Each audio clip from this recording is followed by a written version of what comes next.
ወደ ሮሜ ሰዎች ምዕራፍ 5 እንግዲህ በእምነት ከጸደቅን በእግዚአብሔር ዘንድ በጌታችን በኢየሱስ ክርስቶስ ሰላምን እንያዝ።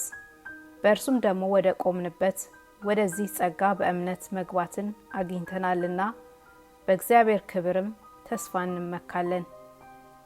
ይህም ብቻ አይደለም፣ ነገር ግን መከራ ትዕግስትን እንዲያደርግ፣ ትዕግስትም ፈተናም ተስፋን እንዲያደርግ እያወቅን በመከራችን ደግሞ እንመካለን። በተሰጠንም በመንፈስ ቅዱስ የእግዚአብሔር ፍቅር በልባችን ስለፈሰሰ ተስፋ አያሳፍርም። ገና ደካሞች ሳለን ክርስቶስ ዘመኑ ሲደርስ ስለ ኃጢአተኞች ሞቷልና፣ ስለ ጻድቅ የሚሞት በጭንቅ ይገኛልና፣ ስለ ቸር ሰው ግን ሊሞት እንኳን የሚደፍር ምናልባት ይገኝ ይሆናል። ነገር ግን ገና ኃጢአተኞች ሳለን ክርስቶስ ስለኛ ሞቶልናል። እግዚአብሔር ለኛ ያለውን የራሱን ፍቅር ያስረዳል። ይልቁንስ እንግዲህ አሁን በደሙ ከጸደቅን በእርሱ ከቁጣው እንድናለን።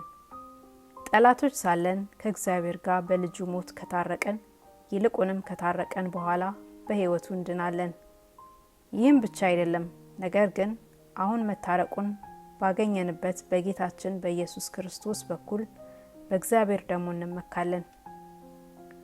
ስለዚህ ምክንያት ኃጢአት በአንድ ሰው ወደ ዓለም ገባ፣ በኃጢአትም ሞት፣ እንደዚሁም ሁሉ ኃጢአትን ስላደረጉ ሞት ለሰው ሁሉ ደረሰ።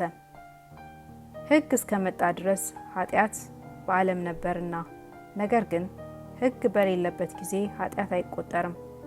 ነገር ግን በአዳም መተላለፍ ምሳሌ ኃጢአትን ባልሰሩት ላይ እንኳን ከአዳም ጀምሮ እስከ ሙሴ ድረስ ሞት ነገሰ። አዳም ይመጣ ዘንድ ላለው ለእርሱ አምሳሉ ነውና። ነገር ግን ስጦታው እንደ በደሉ መጠን እንደዚያ አይደለም። በአንድ ሰው በደል ብዙዎች ሞተዋልና፣ ነገር ግን የእግዚአብሔር ጸጋውና በአንድ ሰው በኢየሱስ ክርስቶስ ጸጋ የሆነው ስጦታ ከዚያ ይልቅ ለብዙዎች በዛ። አንድ ሰውም ኃጢአትን በማድረጉ እንደሆነው መጠን እንደዚያው ስጦታው አይደለም። ፍርድ ከአንድ ሰው ለኩነኔ መጥቷልና፣ ስጦታው ግን በብዙ በደል ለማጽደቅ መጣ። በአንዱም በደል ሞት በአንዱ በኩል ከነገሰ፣ ይልቁን የጸጋን ብዛትና የጽድቅን ስጦታ ብዛት የሚቀበሉ በአንዱ በኢየሱስ ክርስቶስ በኩል በሕይወት ይነግሳሉ። እንግዲህ በአንድ በደል ምክንያት ፍርድ ለኩነኔ ወደ ሰው ሁሉ እንደመጣ፣ እንዲሁም በአንድ ጽድቅ ምክንያት ስጦታው ሕይወትን ለማጽደቅ ወደ ሰው ሁሉ መጣ። በአንዱ ሰው አለመታዘዝ ብዙዎች ኃጢአተኞች እንደሆኑ፣ እንዲሁ ደግሞ በአንዱ መታዘዝ ብዙዎች ጻድቃን ይሆናሉ።